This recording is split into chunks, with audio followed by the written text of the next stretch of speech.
Welcome back. Our next guest is a Glaswegian artist whose paintings decorate the home of Star Trek and X-Men actor Patrick Stewart, and are hung up in New York galleries alongside those of Picasso and Andy Warhol. That's pretty incredible. I think I'm a fan already. No, I believe Prince Charles has also had a wee swatch at the paintings, and now Frank too is exhibiting in London as part of a show that celebrates rising Scottish stars. And Frank joins us now. Thank you very much for joining us in the studio. Oh, thank you for having me. Now, Patrick Stewart, how did that friendship come about? That's incredible. Well, Patrick Stewart became the Chancellor of my university just as I approached my final year.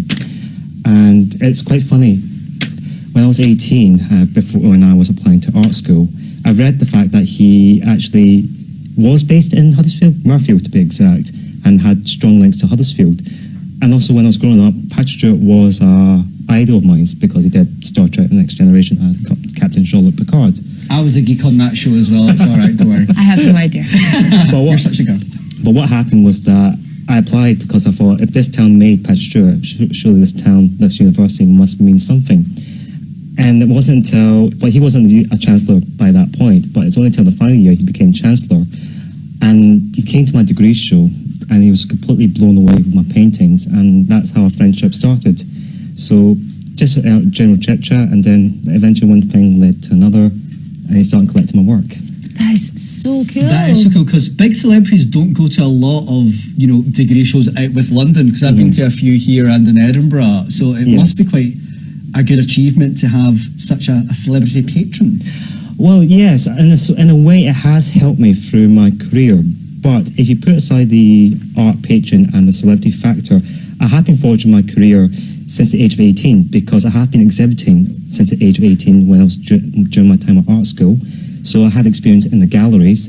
Then I went travelling Europe before my final year. I went travelling Europe, was penniless, sleeping in the streets. But apart from that, I was also researching the old masters, being apprentices in different studios around Europe before I came up to my final year. And then everything just fell into place. So I gained a kind of mastery in the kind of skills that I have in art. Put in the graph there. Absolutely, just like Caravaggio, a bit of poverty first while studying old masters. Great. I think it's about time to have a look at some of your work. I think so. Let's put some up on screen now, and you can tell us a wee bit more about it. Let me know. This is Olivia. Yes. This painting here. What inspired this?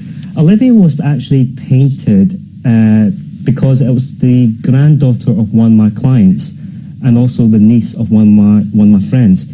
What happened was that my friend took a picture of a niece on holiday, and I was looking at her pictures, just a general chit-chat, and I was very, very blown away by the kind of the innocence of that image. So it's just that pose, so innocent, but yet it's mysterious at the same time. It's beautiful. The drawings in the background is actually her drawings. So and there's another one for us now. Yes, this is called Pulse. It's basically my observation study of a candle. It's basically when a candle flickers, it almost seems like a pulse kind of effect, like a heart. So it's quite mesmerising there. And I think we've got another final piece there.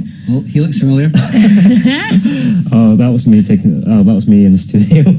That was that. The artist at work. Yeah, these are paintings that was just work in progress. The one on the left is a self-portrait that's been gone for quite some time, and this one, the figurative painting, was actually bought by a celebrity client who shall remain nameless.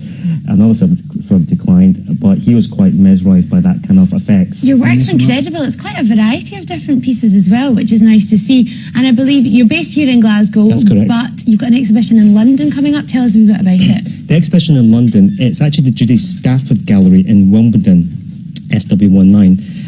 And this exhibition is called the Exhibition of Scottish Artists. Basically what this person, Judy Stafford, who is a curator, what she's done is that she's actually selected the best Scottish artists to date, painters and sculptors, and actually got them together to have a show in London. And it's very rare you get that hardcore of Scottish artists in London exhibiting and waving the flag in London capital. So it's brilliant to see Scotland doing so well across Britain and across the world. And we've had so many good Glasgow-based artists on the show as well. We it's really great have. to see you all doing so well. Loads of talent in this city. Thank you so much for coming on to have a chat to us and tell us a bit more about you. And I'm sure the exhibition will be a massive success, very exciting. All the best. Thank you.